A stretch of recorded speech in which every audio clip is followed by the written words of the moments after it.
Vao ny finoana kosa natanteraka ny aladin'ny mpitandrina ny FJKM Manandrina Lovasoa Avaradrano ny voalohan'ny volana Jona ho avy izao toy izao ny tsara ho fantatra mahakasika an'izay. Taorin'ireo hetsika samihafa no karakarain'ny fiangonana FJKM Manandrina Lovasoa Avaradrano dia anatanteraka ny aladin'ny mpitandrina izy ireo ny alahady voalohan'ny volana Jona ho avy izao. Tsika taranako Manandrina zanakam-pelezana sy kristianina mpiara-mivavaka eto amin'ny FJKM Manandrina Lovasoa. Sao adinonao alahady voalohan'ny volana Jona, alahady mpitandrina natokantsika hitondrana mbavaka nisy menakavy kely hitrotro mbavaka izany ray aman-dreny mpitandrina izany sika araka ny loha-hevitra manao hoe mivavah ho anay.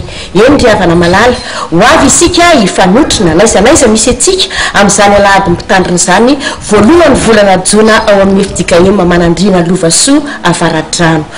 Ary ny ariva fampisehoana lehibe comédie musicale hitrandrana ny loha-hevitra manao hoe zanakadala. Ko aza adinonao ry zanako Manandrino alahady mpitandrina voalohan'ny volana Jona alahady fandraisana eny amin'ny fiangonantsika eny an-tanindrazana. Evenina fa sananao zava-dehibe izany alahady ny mpitandrina izany ny zanaky ny fiangonana FJKM Manandrina Lovasoa Avaradrano.